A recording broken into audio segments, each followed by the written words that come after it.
Et donc, c'est quand On va la donner le 15 juin.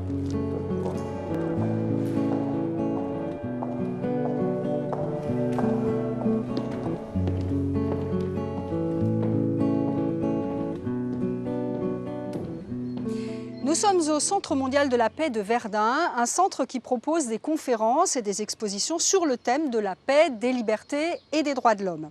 Jean-Luc Demandre, bonjour. Bonjour. Vous avez dirigé ce centre pendant 9 ans. Vous êtes aujourd'hui chargé de mission de l'association 14-18 Meuse. Vous connaissez donc bien ces questions mémorielles. Alors, première question, il y a en France un attachement, presque une passion pour les commémorations. Comment l'expliquez-vous ? C'est un engouement qui remonte à loin. La première étape, c'était en 1791 le phénomène de panthéonisation à Paris.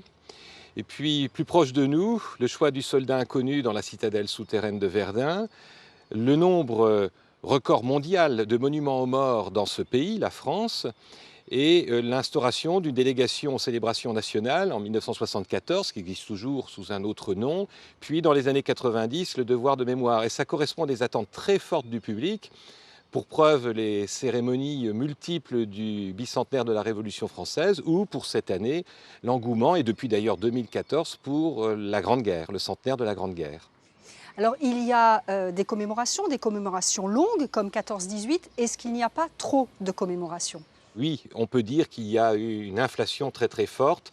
Les écueils sont évidents, c'est qu'il y a un manque de sens, on perd la contextualisation de ces manifestations, de ces lieux mémoriels. Il y a aussi parfois confrontation entre les mémoires et les commémorations, qui sont en tout cas souhaitées.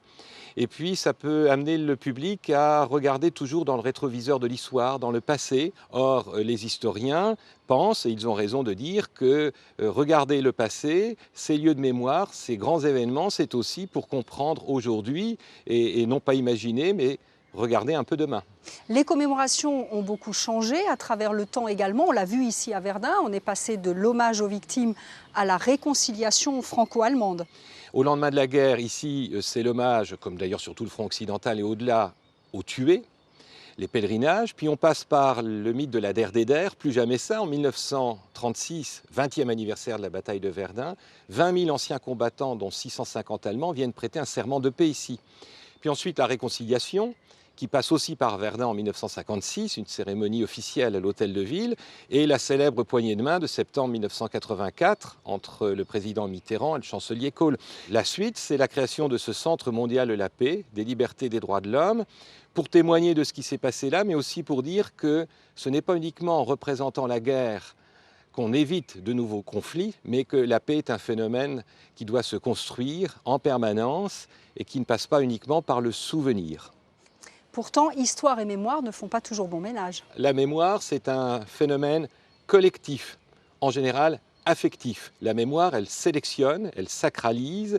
L'histoire, c'est une autre démarche qui se veut scientifique, mais qui est une appréhension de l'histoire d'une manière objective, avec critique et analyse. Et donc la mémoire est souvent ce qui structure une identité d'une nation ou d'un groupe d'hommes.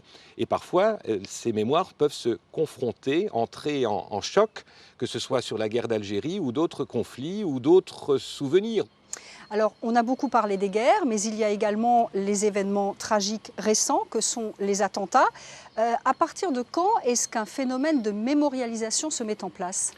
Il peut procéder de deux volontés. Une volonté collective, une forte émotion, New York 2001, novembre dernier à Paris, et puis aussi d'une volonté politique. Et les deux volontés peuvent se rencontrer. Et immédiatement après, des réflexions sont lancées pour savoir comment on va rappeler ce qui vient de se produire. Et en ce moment, on assiste au phénomène de mémorialisation pour les attentats de novembre dernier à Paris, avec l'association Génération Bataclan, 10 projets sélectionnés sur 54, un vote qui peut se faire sur Internet jusqu'à la fin du mois de mai, et on verra comment ce lieu de mémoire sera organisé à cet endroit ou ailleurs, et comment cette mémorialisation évoluera également dans le temps, c'est-à-dire dans les prochaines décennies. Et il y a un risque d'instrumentalisation. Ici, comme d'ailleurs dans d'autres pays, un monument, une date peuvent être retenus, créés, ou des médailles également, timbres, Il y a différentes formes de commémoration et de transmission de l'histoire. Et à certains moments, ça peut être utilisé, réutilisé par un courant politique au service d'une ambition, au service d'un objectif politique, aussi noble soit-il.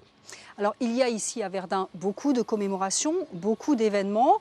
Vous êtes également président d'une association, Connaissance de la Meuse, qui propose depuis quelques années un grand son et lumière sur la bataille de Verdun. Pourquoi avoir voulu proposer ça en plus? Ce moyen, le son-lumière, qui ne date pas d'aujourd'hui, est un très bon vecteur pour toucher un très large public.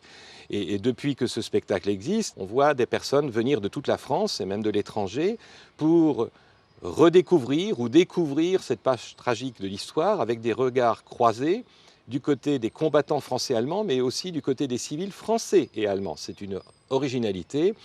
Et cette manifestation se termine par l'idée que les ennemis d'hier peuvent devenir des amis. Donc Verdun, c'est à la fois pour ce spectacle au lieu de souffrance et aussi au lieu d'espérance. Merci beaucoup.